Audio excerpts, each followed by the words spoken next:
Harlequin Special Releases and Harper Audio present Canton's Protection by Diana Palmer.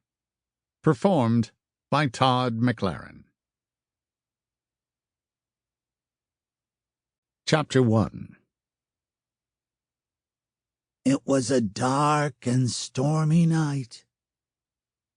A pair of green eyes glared at the 12-year-old boy by the window, who intoned the trite words in a ghostly voice. He shrugged.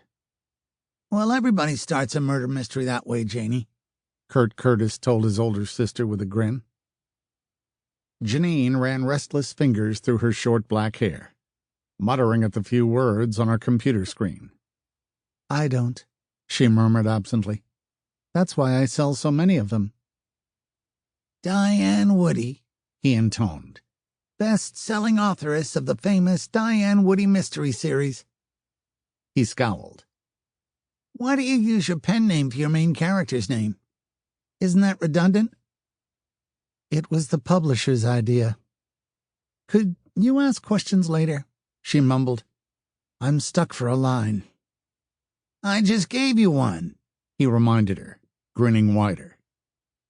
He was red-headed and blue-eyed, so different from her in coloring that most people thought he was someone else's brother. He was, however, the image of their maternal grandfather. Recessive genes will out, their archaeologist parents were fond of saying. Their parents were on a new dig, which was why Janie was in Cancun working, with Kurt driving her nuts. Dan and Joan Curtis, both professors at Indiana University, were in the Yucatan on a dig. There had been several other archaeologists on the team, most of whom had to return to take classes. Since this was a newly discovered and apparently untouched Mayan site, the Curtises had taken a temporary leave of absence from their teaching positions to pursue it.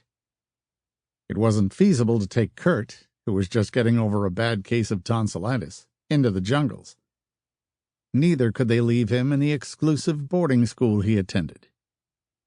So they'd taken him out of his boarding school for 2 months, with the proviso that Janine tutor him at home. They'd rented this nice beach house for Janine, where she could meet her publisher's deadline and take care of her little brother. He was well now, but she had him for the duration, which could easily mean another month, and she had to juggle his homebound school assignments with her obligations. The dig was going extremely well, Professor Curtis had said in his last email message through the computer satellite hookup at their camp, and promised to be a site of international importance. Janine supposed it would be. The benefit of it all was that they had this gorgeous little villa in Cancun overlooking the beach. Janine could write and hear the roar of the ocean outside. It gave her inspiration. Usually. When Kurt wasn't trying to help her, that was.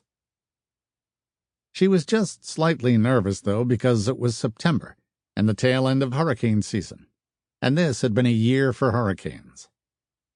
One prognosticator called it the year of the killer winds. Poetic and frightening. So far, there hadn't been too much to worry them here. She prayed there wouldn't be any more hurricanes. After all, it was almost October. Did you notice the new people next door? Kurt asked.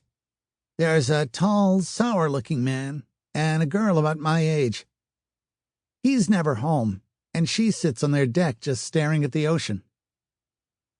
You know I don't have time for neighbors, she murmured, as she stared at the screen. Don't you ever stop and smell the flowers? He asked with disgust. You'll be an old maid if you keep this up. I'll be a rich old maid, she replied absently, as she scrolled the pages up the screen. Besides, there's Quentin. Quentin Hobart, he muttered, throwing up his hands. Good Lord, Janie, he teaches ancient history. She glared at him. He teaches medieval history, primarily the Renaissance period.